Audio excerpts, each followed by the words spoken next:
2026 calendar chaos. With changes made to the 2026 schedule, let's review what 2026 looks like now for MotoGP. I'm Tim from Ride Along Trackside. Some might actually think of the calendar as a competitive weapon.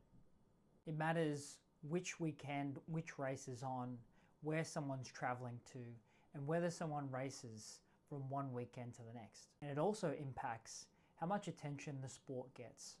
There'll be 22 rounds across 5 different continents.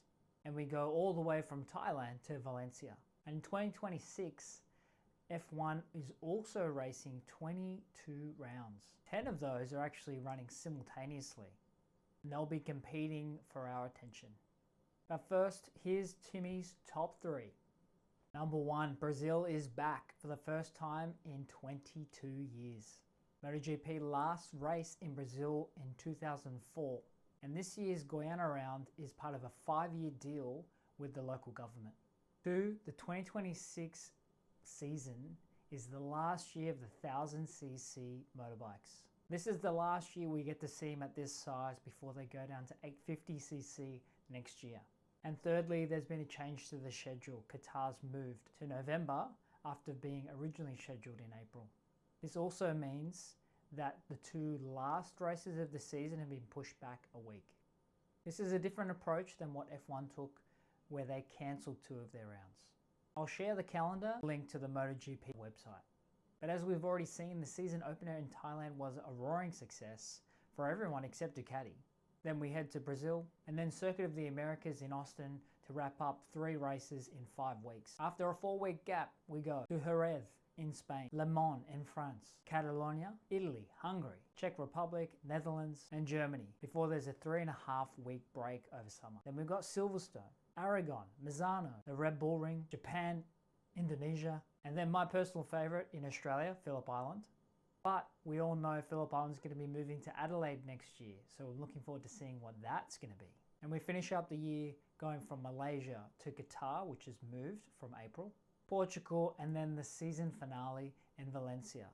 After that finale, we're going to get a look at the 850cc bikes in the post-season test. How does a MotoGP weekend work? And what does it look like versus Formula 1? Friday, there's 2 free practice sessions. But the second one really matters. The top 10 from free practice 2 go immediately through to qualifying 2.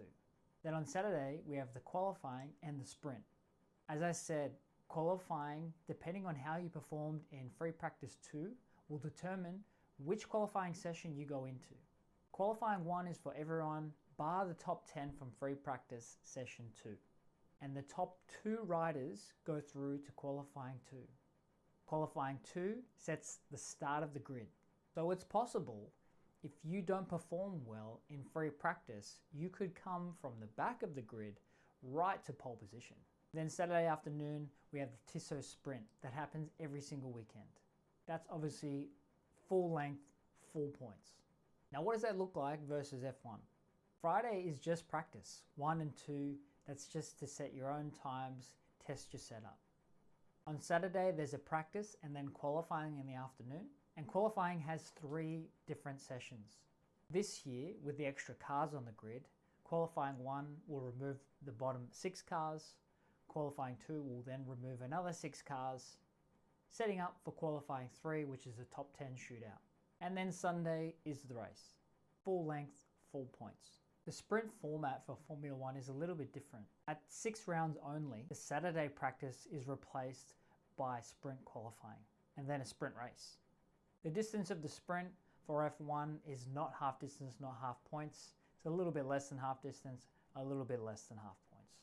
And then F1 has their full race qualifying later that afternoon. Why were the first and last race chosen? Thailand's been contracted as the season opener up to 2027. This happens a couple of weeks after the season launch in Kuala Lumpur, which this year was incredible, bikes riding in the middle of the city streets. And in Thailand, the weather in late February is actually quite reliable. What about Valencia? Valencia has been the traditional MotoGP season finale venue. It also hosts the post-season test with next year's bikes. Perhaps part of the reason is that Dorna, the historical rights holder of MotoGP, is based in Barcelona. which is very close by. And it looks like Valencia will continue to be the season finale. Now let's look at who's competing for our attention. There are 10 rounds where F1 and MotoGP race on the same weekend. Coming up at the end of March, MotoGP will be in Circuit of the Americas, while F1 will be in Japan. June sees two overlapping, when MotoGP is in Hungary and F1 has its crown jewel event in Monaco. MotoGP will then be in Assen in the Netherlands, while the F1 is really close by in Austria. And as we go into the second half of the year, we have the crossover with the San Marino GP and the F1 in Spain. October has two, when the MotoGP are in Indonesia and F1 goes to Singapore, when the MotoGP is in Australia, Phillip Island for the last race, and the F1 is at the Circuit of the Americas. And then November is really full. 4 out of 5 weeks in November, we have overlapping events. We've got Malaysia and Mexico, then the Qatar GP, which was moved, and Brazil, Portugal, Las Vegas, and the MotoGP Valencia final with F1 in Qatar. 22 rounds, 5 continents. It's a huge year of motorsport. Who's going to win the final 1000cc title this year? Love to hear who you think. Leave it in the comments.